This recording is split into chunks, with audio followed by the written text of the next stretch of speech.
Soyez abondamment bénis, que Jésus vous bénisse abondamment. Alors, on est là pour notre deuxième jour des pièges. J'étais nue, je suis à féliciter quand même. Que Dieu vous bénisse abondamment, le ciel est favorable. On va d'abord parler des deux autres pièges aujourd'hui. On avait dit que le Seigneur nous avait mis à cœur de parler de certains pièges de la vie.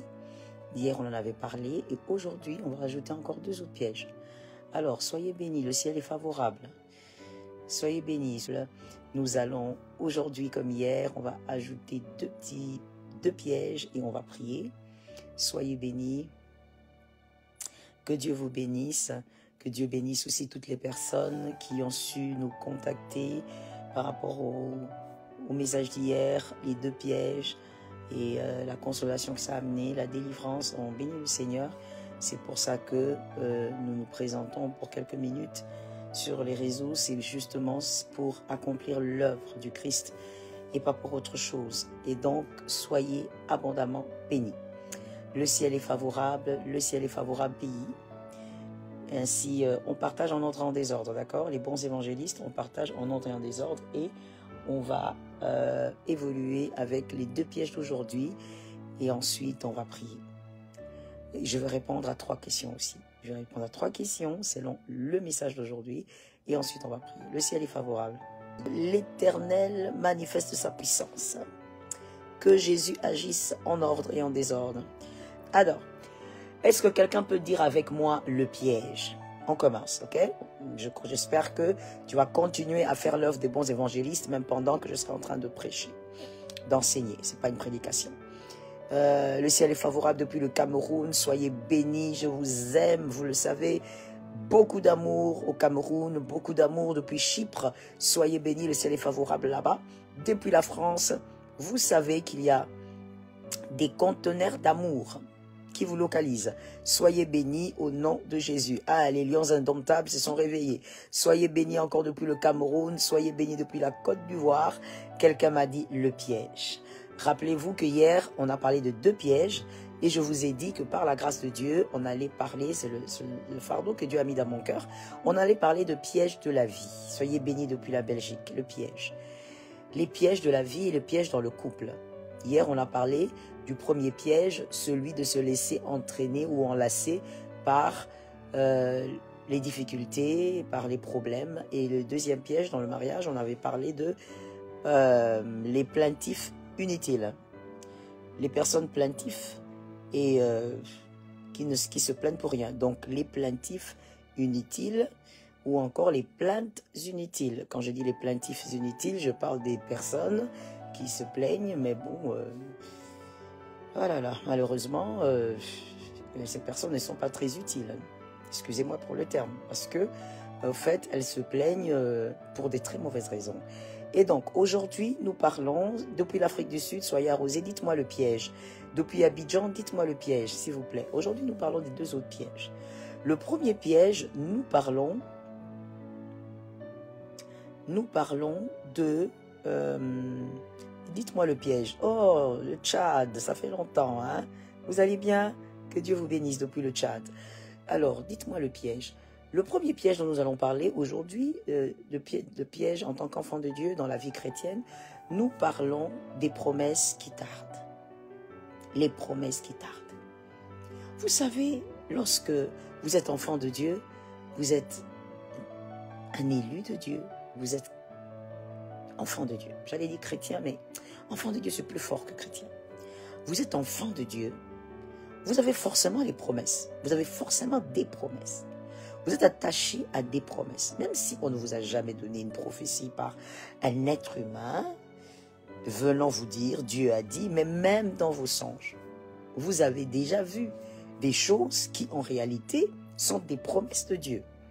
Vous avez la Bible qui est bourrée de promesses de Dieu, de Genèse à Apocalypse. Vous avez les promesses de Dieu en tant qu'enfant de Dieu qui vous envahissent de partout en fait. C'est étrange de voir certaines personnes qui disent moi, Dieu m'a jamais rien promis. Moi, Dieu m'a jamais parlé. Mais c'est faux. C'est terriblement faux. C'est terriblement faux parce qu'en tant qu'enfant de Dieu, Dieu t'a déjà parlé plusieurs fois dans tes rêves. dans des songes, dans des visions nocturnes et même diurnes. J'aimerais dire à un élu ceci. Lorsqu'on est un enfant de Dieu, Dieu vous parle plus à vous-même qu'en utilisant des personnes,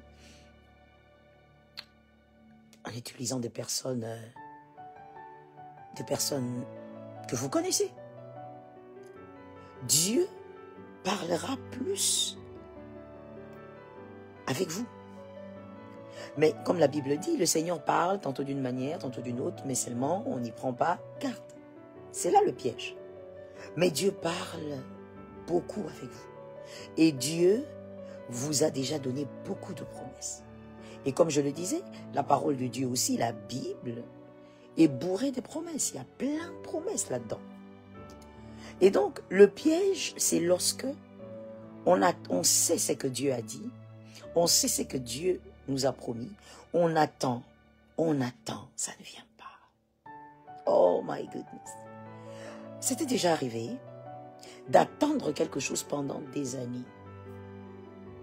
D'attendre quelque chose et pas, tu n'attends pas en ayant une mauvaise position. Non, non, non, comme la Bible dit, ce sont vos iniquités qui mettent une barrière entre vos prières et Dieu. Non, non, non. Tu fais un effort par la grâce de Dieu de faire ce que Dieu veut de toi. De faire ce que Dieu attend de toi. Mais ça ne vient pas. Ça ne s'accomplit pas.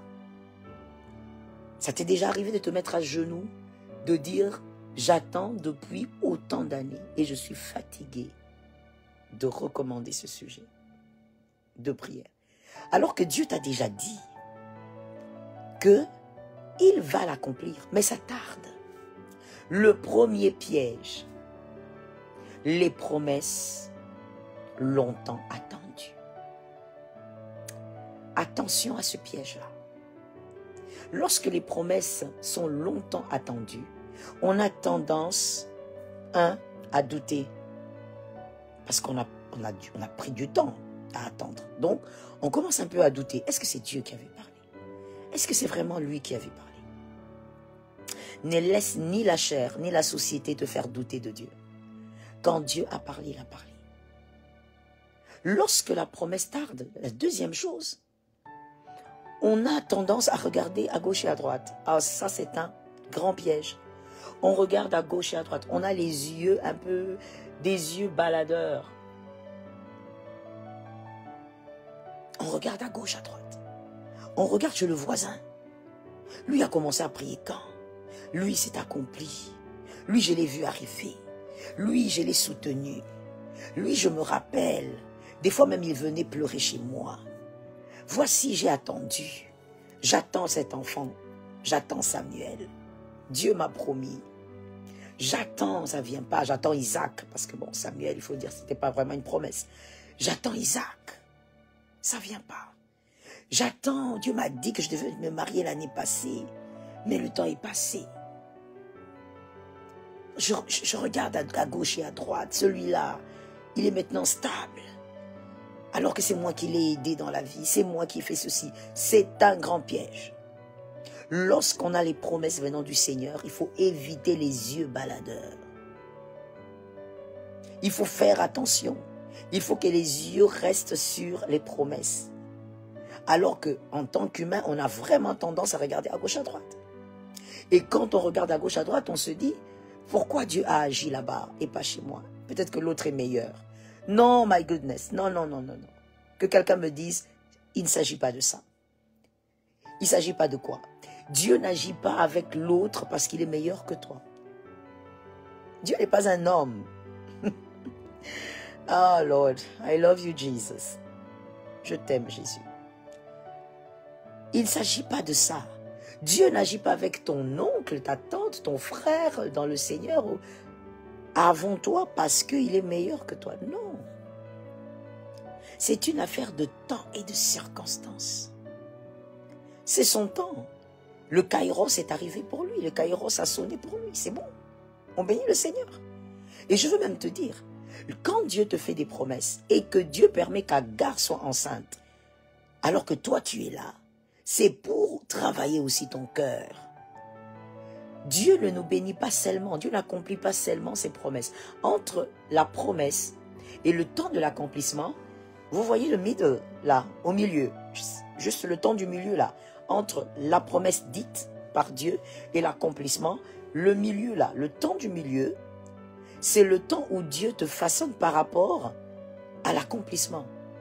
Dieu te taille ton caractère, il te façonne pour que tu ressembles à l'accomplissement de la promesse. Dieu va parler à Joseph, il est un gamin, tout au plus peut-être 10 ans. Il lui parle des rêves, voilà, la gerbe de Joseph est debout, la gerbe de ses frères s'incline. Mais il est petit. Vous voyez ça? Quand il reçoit les messages, les promesses de Dieu, il est petit. Le temps d'être ce Joseph, devant qui les frères vont s'incliner, il faut avoir 30 ans. Et 30 ans veut dire, quelqu'un me dit 30 ans. Quelqu'un me dit 30 ans. Et 30 ans veut dire la maturité, la sagesse, le don de discernement aiguisé, le don d'interprétation des songes aiguisé. Vous voyez ça? Tout ça, ça se passe entre le moment où Dieu a parlé et l'accomplissement.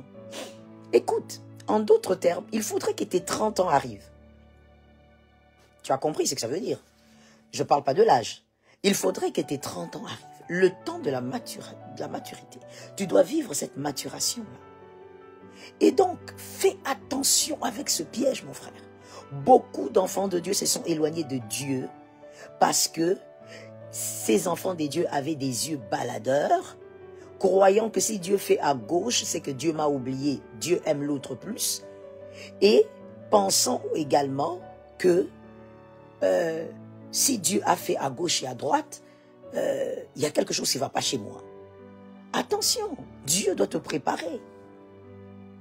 Ne va pas rater l'accomplissement de ta promesse, parce qu'il est aussi écrit, hein. Ah oui, ça il faut que je le dise. Il est aussi écrit, tu perdras ton héritage par ta propre faute. Verset traumatisant.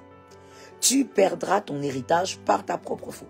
Donc, Dieu peut t'avoir promis que tu vas te marier en 2024, mais toi, n'ayant pas compris le système de Dieu, le système de fonctionnement de Dieu, au lieu de te laisser aiguiser, toi, tu commences à sortir avec les hommes d'autrui. Parce que tu as attendu 2023 est passé, tu t'es pas marié, 2024, tu as l'impression que, ouh là là, nous sommes bientôt en train d'aller vers avril, alors tu te dis, non, il y a quelque chose qui marche pas ici, parce que tu as justement des yeux baladeurs, mademoiselle. Et maintenant, tu commences à sortir avec les hommes mariés. Tu détruis ton héritage, tu vas perdre ton héritage. Il est écrit. Ce ne sont pas des phrases en l'air, ce n'est pas l'imagination du pasteur Joël. Il est écrit. Tu perdras ton héritage par ta propre faute. On peut perdre son héritage. Dieu t'a dit, attends, cool down. Cool down. Tu deviens agité. Lorsque tu vois les autres accomplir leur destinée avec Dieu, faire des choses avec Dieu, tu deviens agité. Voilà pourquoi ça crée au milieu des enfants de Dieu, au milieu des chrétiens, je veux dire plutôt chrétiens. Au milieu des chrétiens, ça crée des envieux. Et il y a plein d'envieux. Que ça soit à l'église, en dehors de l'église, bref, au milieu des chrétiens. Des envieux. Tu vas faire des selfies à certains endroits pour faire croire que tu vis une certaine vie que tu ne vis pas. Pourquoi? Parce que tu veux absolument avoir la vie des autres. Parce que Dieu t'a promis et tu as l'impression que ça tarde, tu as l'impression que ça n'arrive pas et que les autres ont une certaine vie et tu commences à avoir une vie d'emprunt. Tu commences à avoir une vie d'emprunt. Tu vas près d'une belle voiture, tu fais un selfie, c'est pas mauvais. Mais quand tu fais un selfie pour faire croire aux gens que c'est ta voiture, tu es malade. Désolé pour le choc. J'ai choqué avant même d'avertir. Non, ça va pas. Il y a quelque chose qui va pas. There is something wrong. Tu veux faire croire aux gens que c'est ta maison. Tu veux faire croire aux gens que, voilà, toi tu voyages beaucoup. Tu veux faire croire aux gens, mais qu'est-ce qui se passe avec tout ça? Le problème, c'est que tu es tombé dans le piège. Le piège des promesses qui tardent. Tu es tombé dans les pièges. Et voilà ton cœur. Tu commences à avoir, comme j'ai dit, une vie d'emprunt. Ce n'est pas ta vie. Des fois même, tu vas chercher des vêtements d'autrui pour seulement paraître. Parce que la promesse que Dieu t'a faite n'arrive pas. Mais tu sais, avec cet élan-là, tu es vraiment en train d'aller vers un héritage que tu vas perdre.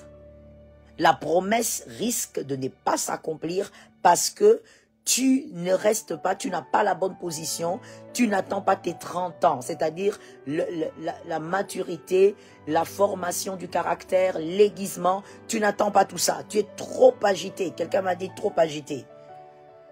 Ah, quelqu'un d'autre m'a dit arrête d'être agité. Quelqu'un d'autre m'a dit ça, arrête d'être agité. Dis-le moi s'il te plaît. Arrête d'être agité. Tu es tombé dans le piège. Au lieu d'attendre l'accomplissement de la promesse, ben, tu as une vie d'emprunt. Tu commences à faire des choses qui n'ont rien à voir avec ta destinée, avec ce que tu es réellement. Tu vas t'exhiber dans des restaurants très chers, mais quand tu rentres chez toi, tu n'as même pas la moitié de l'argent que tu as dépensé pour manger dans ce restaurant-là. Pourquoi? Parce que tu veux paraître. Parce que tu voudrais faire vivre au rythme des autres. Non, ceux-là aussi, ils étaient avec moi, on était ensemble. Dieu nous avait parlé ensemble. Oh my goodness. Dieu peut vous parler sur un même lit, vous donner 2 songes parlant d'une grandeur, parlant d'une élévation, mais Dieu fera avec chacun selon son bon vouloir, le bon vouloir de Dieu, et selon le rythme de la destinée de chacun. Et donc, il y a trop de problèmes. Ainsi, vous voyez qu'on tombe dans un autre problème. Malheureusement, ce problème, il est vraiment sérieux. C'est lequel? C'est que on a des hommes... comment on va les appeler, là? On va les appeler des hommes... je sais pas, je suis en train de chercher un terme qui peut correspondre aujourd'hui dans le monde entier. Hein, vous savez, dans le monde entier. Dans le monde... que ce soit dans le monde chrétien, que ce soit chez les païens, c'est encore pire. Et donc, on a des hommes... on a des hommes, je ne sais pas comment les appeler, des hommes remplis de fausses valeurs. On a des hommes mécapés, je veux dire ça comme ça, il faut prendre ça comme ça. On a des hommes mécapés, c'est-à-dire que tout est faux chez lui, tout est faux, tout est faux. Il s'organise pour prendre des vêtements quelque part, il s'organise pour te faire croire qu'il a une vie qu'il n'a pas, il va prendre une voiture, louer une voiture pour certains pays là où on loue facilement des voitures, il va louer une voiture pour te faire croire que c'est la sienne, il va ou soit prendre la voiture de son cousin, de son frère, pour te faire croire que c'est sa voiture, il te fait croire qu'il a étudié à certaines universités alors qu'il n'a jamais été là. Et tu te retrouves avec un gars comme ça, mademoiselle, tu es dans un trou. Tu es dans un trou. Les hommes mécapés. Les hommes mécapés, tout est faux chez eux. Tout. Tout est faux. Il te dit qu'il a été à Brazzaville, il n'a jamais été. Il a été au Gabon, il n'a jamais été. Il a été au Congo, Kinshasa, il n'a jamais été. Ça veut dire qu'il te fait croire vraiment que c'est quelqu'un qui a une certaine vie. Pourquoi? Parce qu'on est dans le piège. Trop d'apparat. On est dans le piège. Et il y a plein de filles qui tombent dans le piège justement d'être avec ces hommes-là. Et ce sont des larmes après. Je ne savais pas qu'il était comme ça. Je ne savais pas qu'il avait cette vie-là. Donc fais attention mon frère. C'est un piège. Arrête de t'agiter lorsque ça tarde. Non, la promesse de Dieu, au fait, moi, je peux même dire, je veux plutôt, qu'est-ce que je veux dire? Je ne veux pas dire autre chose que ce qu'Habakkuk a dit. Habakkuk a dit, si elle tarde, attends-la. Moi, je veux par contre dire, la promesse de Dieu ne tarde pas. La promesse de Dieu, elle suit le rythme de ton façonnement. Aussi, à moins qu'il y ait une date bien fixée. S'il y a une date bien fixée, et même là encore, ça dépend aussi de toi. Si tu te laisses façonner par Dieu, traiter par Dieu, tu laisses ton caractère être traité par le Seigneur, la promesse de Dieu, elle vient. Elle se pose. La promesse s'accomplit au fait. Donc, tu as une grande part de responsabilité. Il y a une écriture que j'aime aussi, qui dit, ça c'est la Nouvelle Alliance, cette écriture, elle dit, Hébreux 10, 23, Hébreux 10, 23, la promesse, elle s'accomplit certainement. La promesse de Dieu, elle s'accomplira certainement. Il faut savoir, Hébreux 10, 23, il faut savoir que lorsque tu as la promesse de Dieu, arrête d'avoir les yeux baladeurs. Lorsque tu as la promesse de Dieu, arrête de vouloir prendre ta vie et de la calquer sur une autre vie. Non, your life is your life. Lorsque tu as la promesse de Dieu, arrête de courir avec quelqu'un. Dis-moi, parce que c'est à moi que tu t'adresses, dis-moi s'il te plaît, je ne cours avec personne. Je ne cours avec personne. Je ne fais la course avec personne. Non, tu dois le dire parce que c'est important. Dans la parole de Dieu, vraiment la Bible contient tout. Dans la parole de Dieu, on verra un grand prophète comme David être capable très souvent, dans les psaumes, vous allez le voir, très souvent dire à son âme, parler à son âme, c'est très important. Ça a une force psychologique, alors que David n'était pas psychologue, il ne connaissait rien, peut-être même de la psychologie. Voilà pourquoi c'était un homme extraordinaire, un grand prophète. Il parlait souvent à son âme. Et c'est curatif. C'est très curatif, je vous assure. Il faut se parler. Il faut se dire, mon âme, calme-toi. Dieu fera ce qu'il a dit. Mon âme, calme-toi. Tu n'es pas Janine, tu n'es pas Huguette, tu n'es pas Jean-Louis, tu n'es pas Alex, tu es Joël. Mon âme, calme-toi. Il faut que tu t'imposes un calme. Le calme divin ne viendra pas si toi-même tu es un agité. Vous savez, aujourd'hui, nous les chrétiens, nous pensons que Dieu doit tout faire pour nous. Non, Dieu peut tout, mais il ne fait pas tout. Dieu peut tout, mais il ne fait pas tout. Dieu peut tout. God is able. God is able to do everything. But he will not do everything. Dieu peut tout, mais il ne fera pas tout. Pourquoi? Parce que c'est un père responsable. Tout simplement. C'est un père responsable. Il a créé l'homme à son image, selon sa ressemblance. L'homme est un Dieu, comme la Bible le dit.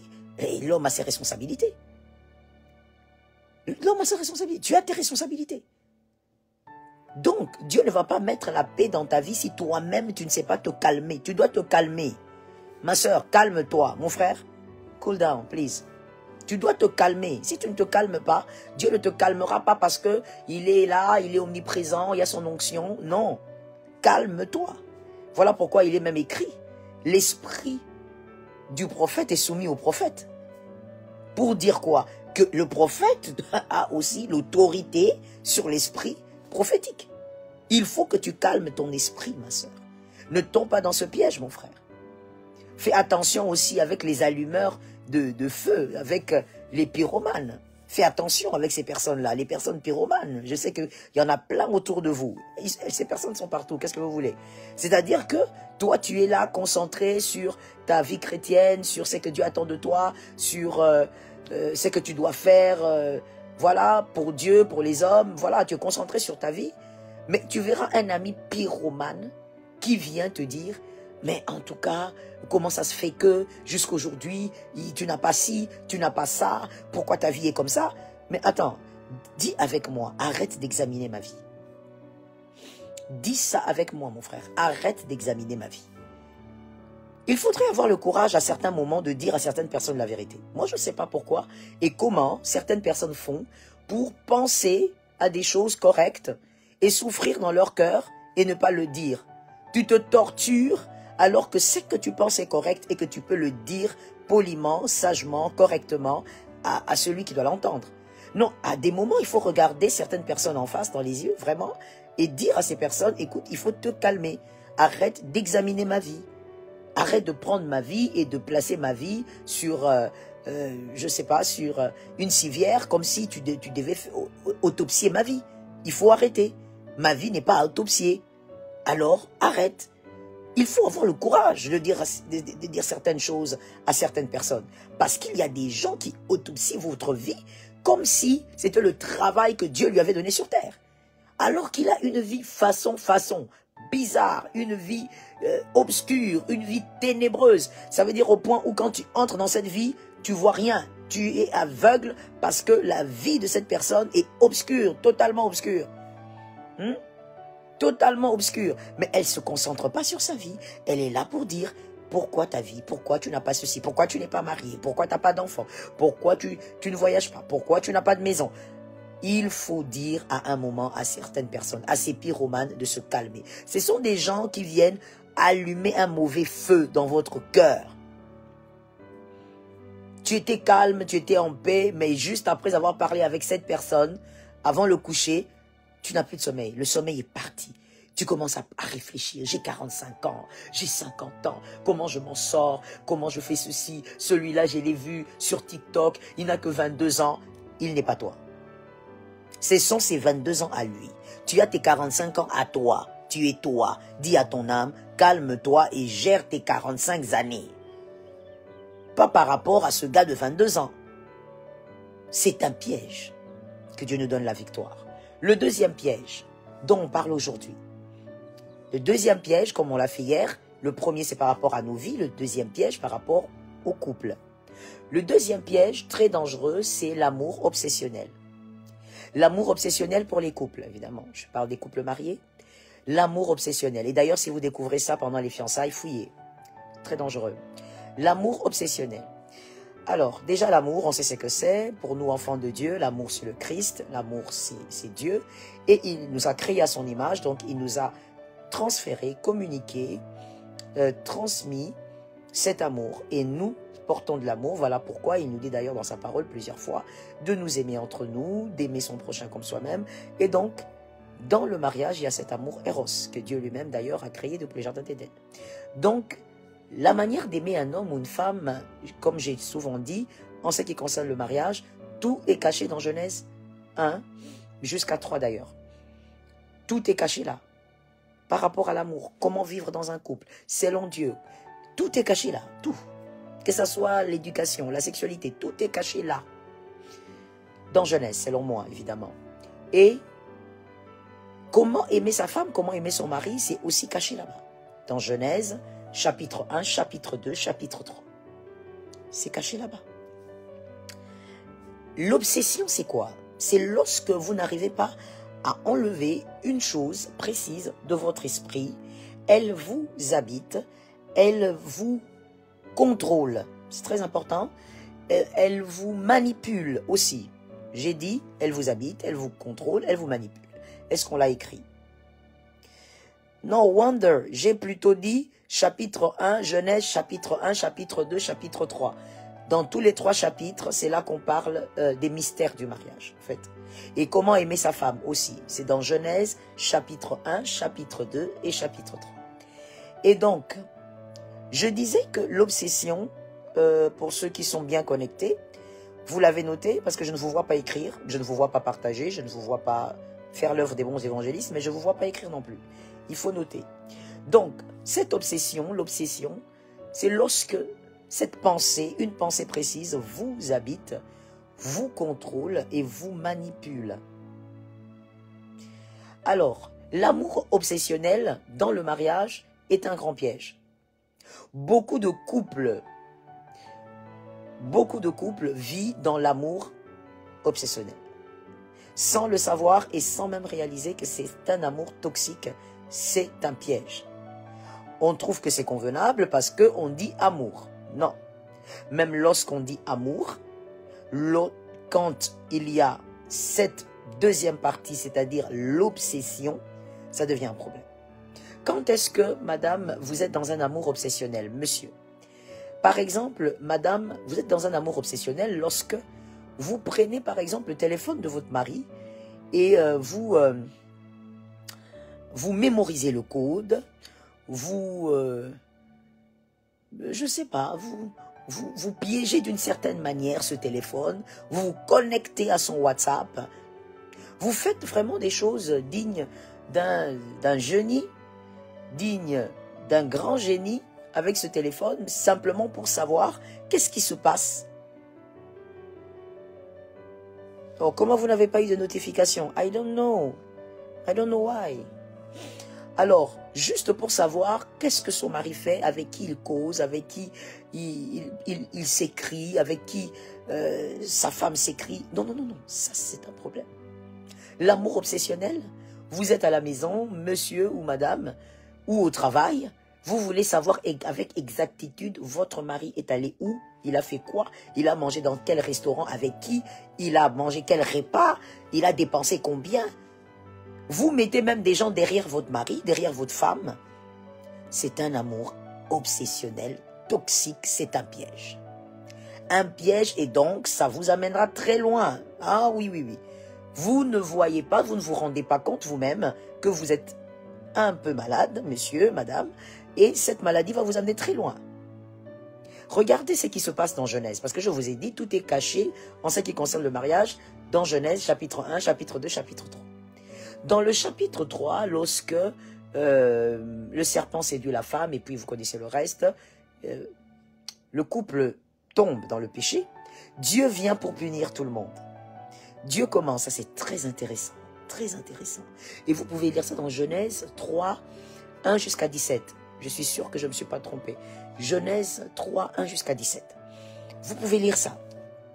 C'est impressionnant. Dieu dit au serpent, puisque tu as fait ça, voici ta punition. C'est Dieu qui parle au serpent. Puisque tu as fait ça, puisque tu as séduit, donc, puisque tu as fait. C'est ce qui nous intéresse au fait. C'est la première partie. Et il punit les serpents. Dieu va avec la femme, c'est aussi impressionnant. Dieu ne dit pas à la femme, puisque tu as fait. Dieu ne dit pas à la femme, pourquoi tu as fait. Dieu balance la sentence directement. Avec la femme, il dit, j'augmenterai. Directement quoi. Il ne dit pas à la femme, comme avec le serpent, puisque tu as fait, pourquoi tu as fait. Non. Avec l'homme, là encore ça change. Avec l'homme, il dit, puisque tu as écouté la voix de ta femme. C'est impressionnant. Avec l'homme, il dit, puisque tu as écouté la voix de ta femme. Aïe, aïe, aïe, aïe. C'est que Dieu a dit à la femme, la manière dont Dieu a réagi avec la femme, très différent du serpent et de l'homme. Bon, ça c'est un autre enseignement, on ne parlera pas de ça. Il dit à l'homme, puisque tu as écouté la voix de ta femme. Donc, en amour dans le mariage, selon Dieu, nous sommes chrétiens, nous sommes enfants de Dieu. Selon Dieu, vous ne pouvez pas avoir la pensée de votre mari ou de votre femme plus que Dieu. Vous ne pouvez pas avoir la pensée de l'amour, je vais peut-être mieux dire comme ça, vous ne pouvez pas avoir la pensée de l'amour de votre mari ou de votre femme plus que Dieu. Parce que Dieu a dit, il ne s'agit pas que de dire à Adam, parce que tu m'as désobéi. Non, non, non, c'est au-delà de l'obéissance là. Quand Dieu dit, puisque tu as écouté la voix de ta femme, c'est au-delà de l'obéissance. Dieu est vraiment en train de dire quelque chose de très profond. Il est en train de dire, si tu m'avais moi dans ton esprit, plus que tu n'avais ta femme, ou plus que tu n'as ta femme, tu m'aurais obéi. Et donc, c'est un grand piège de aimer sa femme au point où, on va dire au point où, au point 2, avoir l'amour de Dieu en deuxième position. C'est un problème. C'est un piège. Dieu n'aime pas ça. Depuis le jardin d'Éden, Dieu a vraiment fait comprendre que si ce n'était pas le cas, tu n'allais pas désobéir et tu n'allais pas sortir du jardin.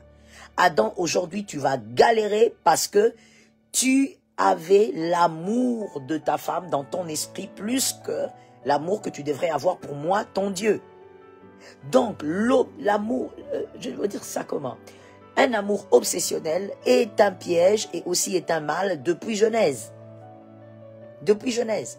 Alors, lorsque tu cherches à tout contrôler autour de ton mari, de ta femme, c'est un amour obsessionnel. Ton mari cause avec ses frères, tu veux savoir, ils ont dit quoi? Pourquoi? Pour aller où? Madame, tu vas mourir tôt d'abord, hein?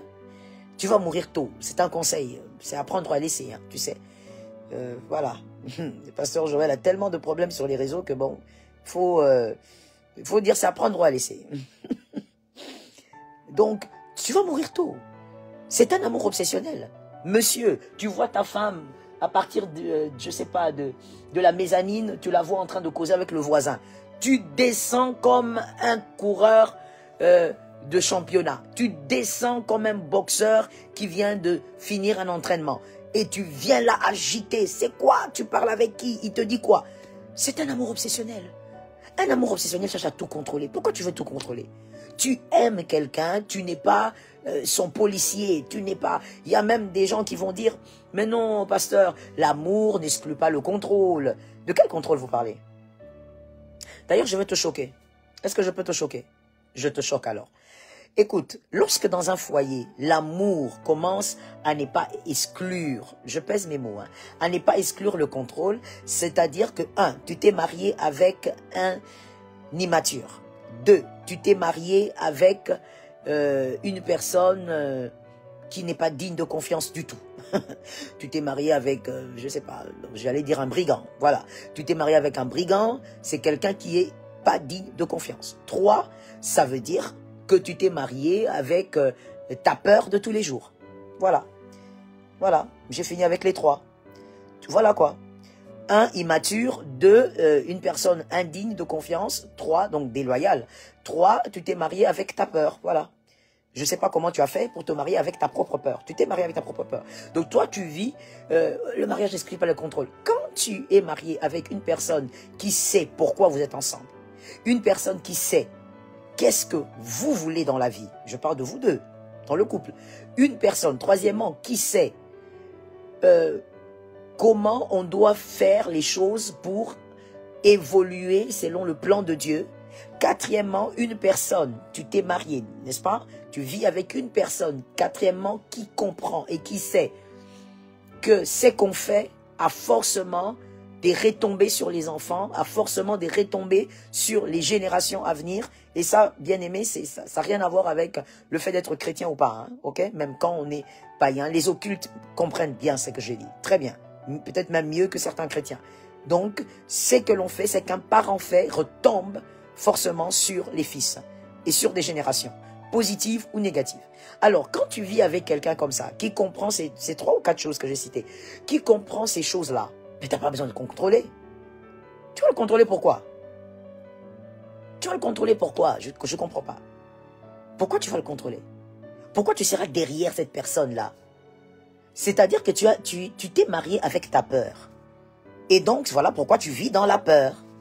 Et je veux même aller au-delà. Est-ce que je peux choquer pour une deuxième fois? Ou une troisième, je ne sais même plus. Je te choque en te disant aussi, même si tu prenais cette phrase et l'appliquais, le mariage n'exclut pas le contrôle, tu commences à contrôler ton mari, tu contrôles ta femme, tu vas empêcher quoi? Qu'est-ce que tu vas empêcher? Qu'est-ce que tu vas empêcher? Et je dirais même malheur à toi qui as épousé un homme intelligent. Malheur à toi qui as épousé une femme intelligente. Qu'est-ce que tu pourras empêcher? Quand un homme est intelligent, il va te tromper à 0 mètre. Quand un homme, parce que je sais que quand vous parlez de contrôle, vous parlez très souvent de la tromperie, n'est-ce pas? On va aller straight. Moi, je n'aime pas porter les gants quand je parle. Donc, ceux qui peuvent me supporter, m'écoutent. On va aller straight, quoi. Donc, quand tu dis l'amour n'exclut pas le contrôle, la confiance n'exclut pas le contrôle, c'est parce que tu parles de la tromperie. Mais dis-moi, un homme intelligent peut te tromper à 0 mètre.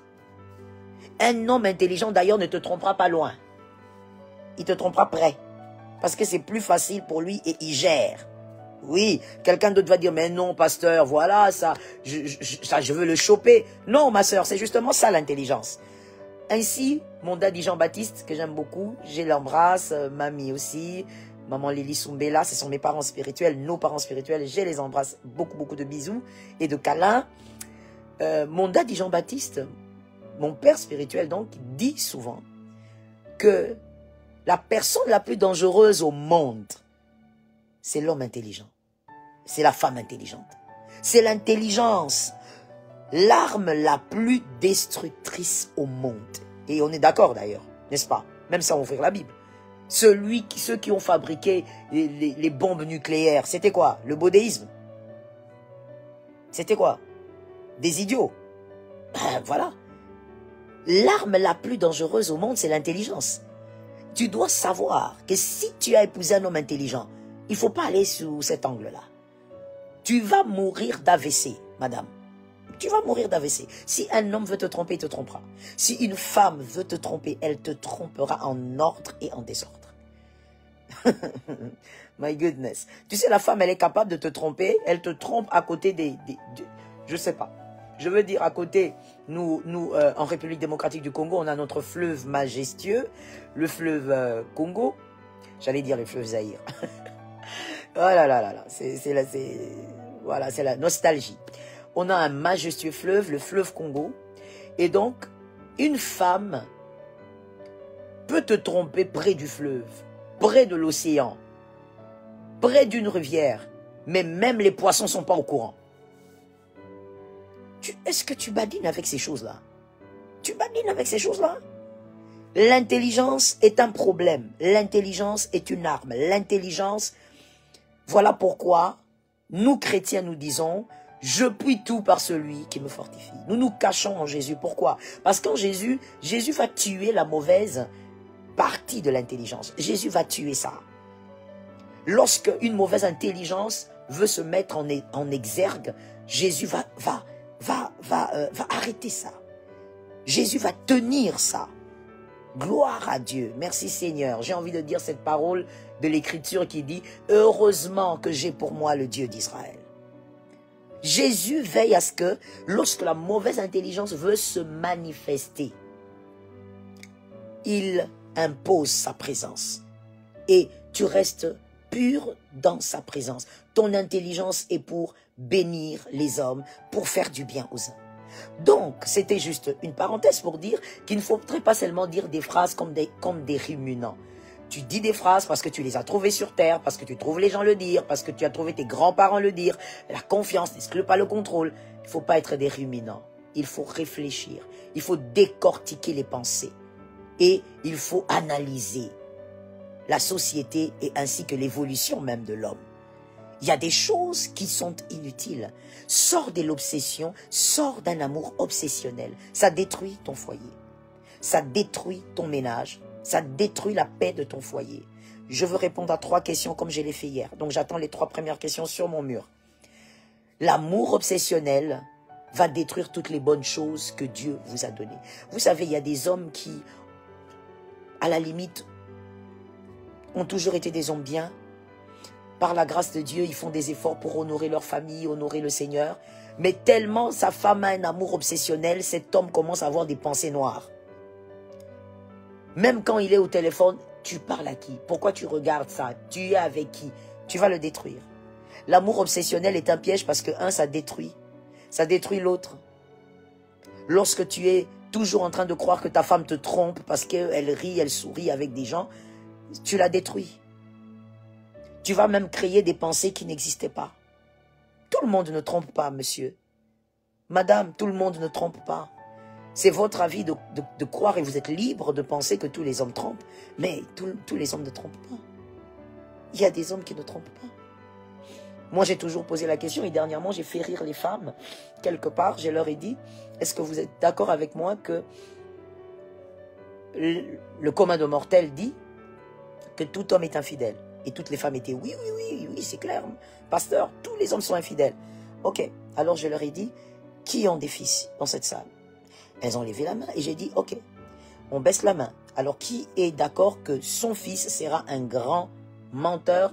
Il trompera, il couchera avec toutes les femmes. Aucune femme ne voulait lever la main. Aucune femme ne veut lever la main pour dire que son fils sera un trompeur. Mais en même temps, les femmes sont d'accord que tous les hommes trompent. C'est votre avis. Il faut juste réfléchir. Les hommes qui disent aucune femme n'est fidèle. C'est juste quand on la contrôle, on la maîtrise. C'est là qu'elle se calme. Mais aucune femme ne peut être une femme fidèle. Ok, d'accord. Monsieur, pensez-vous que votre fille aussi sera infidèle? D'ailleurs, là, je vais loin. Avec les messieurs, quand je parle des filles, c'est trop loin. Est-ce que vos sœurs sont infidèles? Alors, quand tu dis ça à un monsieur, à un gars, il dit non, oh là là, moi mes sœurs, elles sont bien. Oh, donc sur la terre, il n'y a que vos sœurs qui sont fidèles. Donc vous voyez que des fois, on dit des choses, mais on ne se met pas trop bien pour réfléchir. Il faut bien réfléchir. Et il faut surtout pas avoir l'intelligence mondaine. Renouvellement d'intelligence, c'est très important, a dit Romains 12, 2. Première question. Pour les personnes déjà blessées, comment refaire confiance? Si vous êtes dans le mariage, je réponds à Madame Claversia. J'espère que je n'ai pas massacré ton prénom. Madame Claversia, si vous êtes déjà mariée et que vous êtes déjà blessée, ça veut dire la confiance a été brisée. Alors, la première chose à faire, normalement, c'est celui qui a brisé la confiance qui doit rebâtir cette confiance en vous.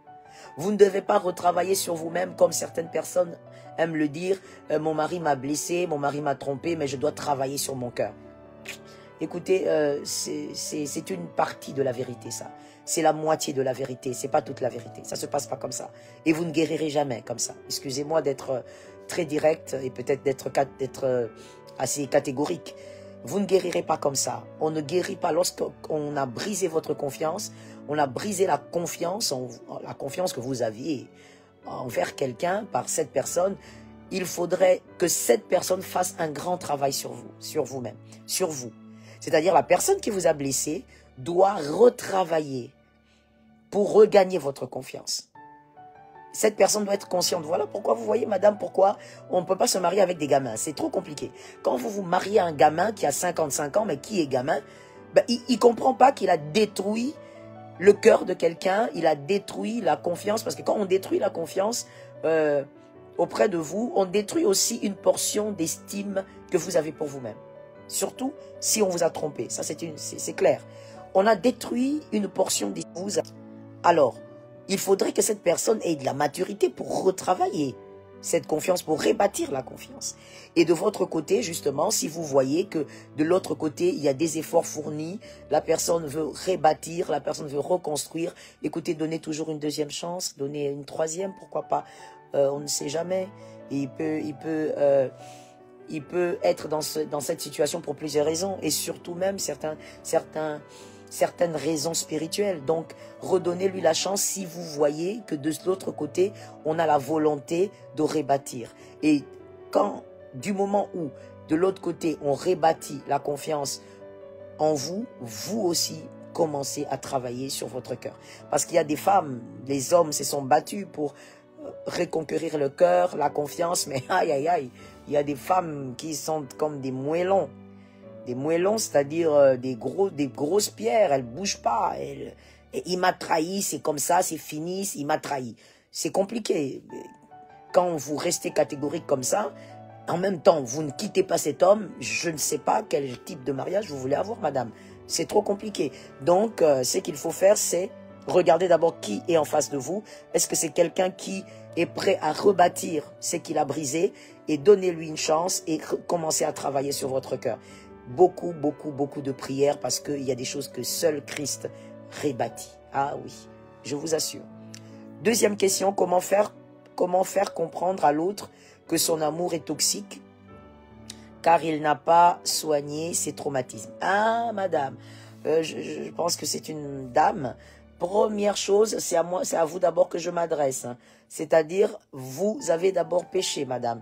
Vous avez épousé un homme traumatisé qui n'avait pas guéri. Waouh! Vous avez pris un très gros risque. Et les conséquences sont là aujourd'hui.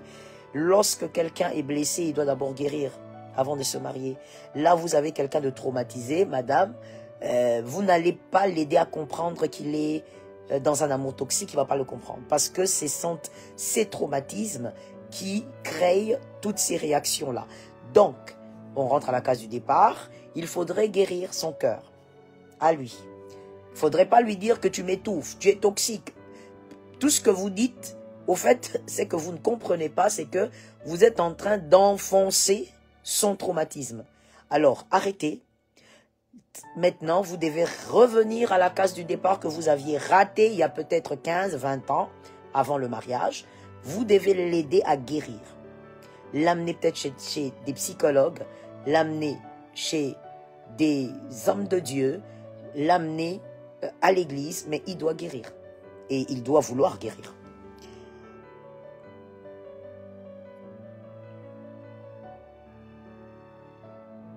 Troisième question.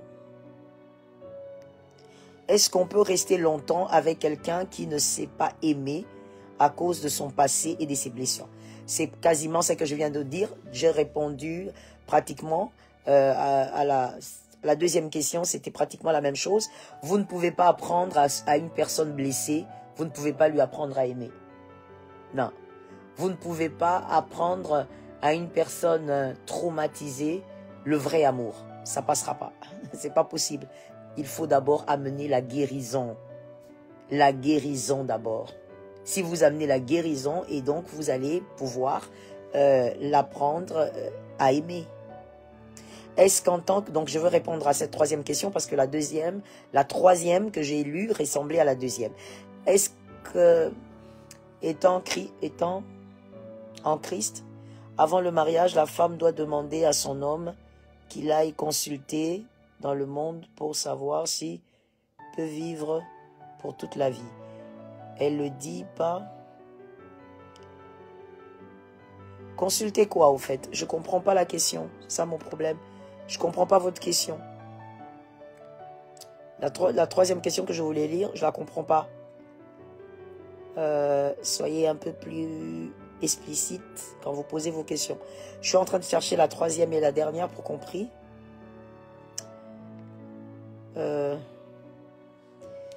Comment faire pour guérir des blessures et des traumatismes? La première chose, c'est qu'il faut localiser le problème, c'est-à-dire savoir qu'est-ce qui vous a vraiment blessé, quelle était la chose qui vous a blessé, et commencer à travailler sur ce point de départ. Et faites-vous aider. Il faut absolument aussi se faire aider, ça c'est la deuxième chose. Il faut se faire aider, comme j'ai dit, par les hommes de Dieu en prière. Si vous sentez le besoin de voir un psychologue, faites-le, c'est pas un problème, c'est pas un péché non plus. Tout dépend de la profondeur de votre mal. Voilà. Alors, Marjorie, on parle de quoi? Mais tu es venu tellement en retard. Là, maintenant, on veut prier. On va prier. Les deux pièges, on les a expliqués, maintenant on va prier. Déclare avec moi, au nom de Jésus de Nazareth, je refuse de me laisser influencer par le siècle présent. Au nom de Jésus, même si la promesse tarde, nous déclarons que l'Éternel est vivant. Nous tiendrons au nom de Jésus. Razé Kayama, Seigneur, je prie pour mon frère, qu'il ne soit pas influencé par le siècle présent, qu'il attende l'accomplissement de ses promesses, qu'il soit Père à la brèche, qu'il ait la position de celui qui attend, qui se laisse aiguiser, qui se laisse équiper. Père éternel, je te recommande ma sœur qui avait déjà un cœur qui commençait à se fatiguer, à se lasser. Au nom de Jésus, que l'esprit de découragement te quitte et que l'Éternel te fortifie. Par ce moment de prière, que Jésus te fortifie. Par ces instants de prière, que Jésus aiguise ta foi, qu'il allume ta foi au nom de Jésus. Celui qui a fait la promesse est fidèle, il accomplira. Rosa Kaya Boste. Père incomparable, je viens déclarer en ton nom que ce que tu as promis dans sa vie s'accomplira. Et je crois que ta main puissante est avec lui, est avec elle. Déclare la deuxième déclaration prophétique avec moi, toujours sur l'attente des promesses. Déclare avec moi, j'attendrai, l'Éternel est fidèle. Déclare que tu attendras. Déclare que ton âme entende. Déclare que ton esprit entende. Que ton corps, ta chair entende, que tous les esprits, Rézokos, au nom de Jésus entendent. Tu attendras au nom puissant de Jésus. Tu n'iras pas consulter le diable, tu n'iras pas consulter des ritualistes, tu n'iras ni à gauche ni à droite, tu attendras car Jésus n'est pas un homme, il est fidèle. Rosé Kayabo, Père incomparable, je déclare dans la vie de mon frère, de ma sœur, il attendra, elle attendra, j'attendrai. Tu es fidèle, c'est que tu as dit, Seigneur, s'accomplira par ton autorité. C'est que tu as dit, nous resterons là à nos postes et nous attendrons. Rebaye Kayaba. Troisième déclaration sur les promesses, nous déclarons arrière de nous Satan.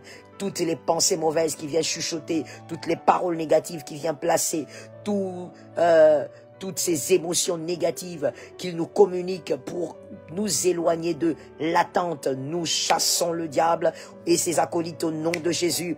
Tout pyromane humain, nous refusons cela au nom de Jésus. Nous les chassons de notre entourage. Tout pyromane qui vient allumer un feu négatif dans notre foi, dans notre persévérance. Nous déclarons arrière de nous Satan.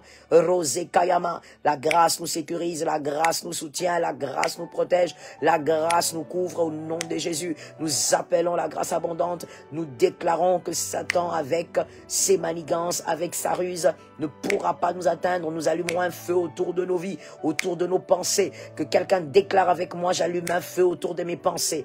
Au nom de Jésus, j'allume un feu autour de mes pensées. Par le feu de Dieu, déclare avec autorité, j'allume un feu autour de mes pensées. Le feu de Dieu, l'ennemi ne pourra pas atteindre mes pensées. Par l'autorité du Saint-Esprit, nous déclarons maintenant sur le deuxième piège et nous ordonnons que tout amour toxique, tout amour obsessionnel, nous l'éteignons parce que c'est le serpent, c'est le diable. Déclare cela au nom de Jésus. Marazakayaba. Père, que tout amour qui m'entoure soit positif et soit pour me bonifier, soit pour mon bonheur. Je déclare au nom de Jésus que tout amour qui m'entoure, Seigneur, émane de ta grâce, émane de ta présence, émane de ton souffle. Je viens me lever contre tout amour obsessionnel, peu importe, Seigneur, d'où cela proviendra, par le feu de Dieu, que cet amour toxique ne détruise pas ma vie, la vie de mon frère, la vie de ma sœur. Je viens m'élever et je déclare présence des dieux au nom de Jésus. Nous déclarons la deuxième déclaration sur l'amour et nous disons que Dieu mette son amour dans les couples, que Dieu mette son amour dans nos familles. Commence à déclarer, prophétise au nom de Jésus de Nazareth, pendant que tu déclares qu'une puissance du Christ pénètre ta famille, pénètre ton couple. Au nom de Jésus, s'il y avait la racine du mal, que cette racine soit brûlée, consumée, coupée au nom de Jésus-Christ. Que l'amour du Christ remplisse nos vies, remplisse nos familles, remplisse nos maisons, remplisse nos couples. Au nom de Jésus-Christ, que l'amour du Christ remplisse ta famille. Que tout ce qui n'est pas de Dieu déménage, dégage, que tout ce qui n'est pas de Dieu fasse place à la gloire de Dieu. Au nom de Jésus. Dernière déclaration prophétique sur le deuxième piège d'aujourd'hui. Sur l'amour toxique, nous déclarons que toute personne qui s'avancera pour nous déstabiliser avec un amour toxique soit neutralisé par la puissance du Saint-Esprit. Au nom de Jésus, dans ton entourage, tu déclares ces choses. Dans ton couple, tu déclares. Dans ta famille, tu déclares. Au nom puissant de Jésus, les personnes envoyées par le diable avec un amour toxique qui semble correct, qui semble beau, qui semble attrayant, qui semble alléchant, mais un amour piégé. Nous déclarons le feu de Dieu, nous neutralisons leur présence, nous neutralisons leur capacité d'opération. Et nous déclarons que le Seigneur de gloire prend le contrôle. Quelqu'un a dit avec moi, Jésus prend le contrôle de ma vie. Quelqu'un a dit avec moi, Jésus prend le contrôle de ma famille. Quelqu'un a dit avec moi, Jésus prend le contrôle de mon couple. Quelqu'un a dit avec moi, Jésus prend le contrôle de mes entreprises. Quelqu'un a dit avec moi que Jésus prend le contrôle de mon travail. Razeka. Quelqu'un a dit avec moi, Jésus prend le contrôle de ma santé. Au nom puissant de Jésus-Christ. Ainsi nous avons déclaré aujourd'hui et nous avons dit 3 fois Amen, Amen, Amen, Amen. Que Jésus te soit favorable, le ciel nous est favorable, soyez abondamment bénis. J'étais nu. Donc, on a pu faire ce fameux direct où le Seigneur nous a demandé pendant ce temps de parler des pièges. Nous avons parlé donc aujourd'hui de 2 autres, ça fait 4 pièges depuis hier. Et le Seigneur, par sa grâce, nous fait du bien, nous délivre du mal, ouvre notre intelligence, nous révèle les choses cachées, brise le voile, fait tomber les écailles et nous amène à la véritable révélation de la vérité. Que Dieu te bénisse, le ciel nous est favorable. Est-ce que quelqu'un m'a dit ça? Est-ce que 7 personnes m'ont dit ça avec rapidité?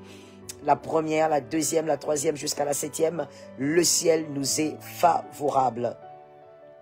Le ciel nous est favorable. Si demain j'ai encore de l'énergie, on va parler de 2 autres pièges dans la vie ainsi que dans la vie du couple. Que Jésus nous parle, que Jésus nous oriente. Le ciel nous est favorable, soyez bénis. Le ciel nous est favorable, soyez bénis. Le ciel nous est favorable. Céline, je te bénis, tu es la première sur mon écran. Sois bénie, j'envoie des colis de grâce de manière personnelle chez toi. Le ciel nous est favorable. Micha, tu es la deuxième, le ciel nous est favorable. Sois localisé et localisable. par la grâce de Dieu. Elsa, tu es la troisième chez moi. Le ciel nous est favorable. Je t'envoie personnellement faveur et grâce dans ta maison. Le ciel nous est favorable. Nivrose, le ciel nous est favorable. Tu es la cinquième chez moi. Nivrose, sois condamné à la bénédiction. Vis la grâce de Dieu. Sixième, Kems, le ciel nous est favorable. Sois brutalisé par les faveurs du Seigneur cette année. Le ciel nous est favorable. Alice, tu es la septième personne.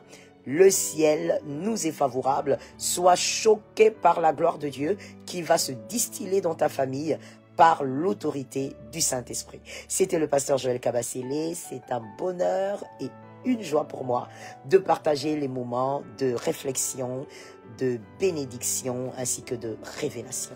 Que Dieu nous bénisse et par sa grâce, s'il nous prête vie, à demain.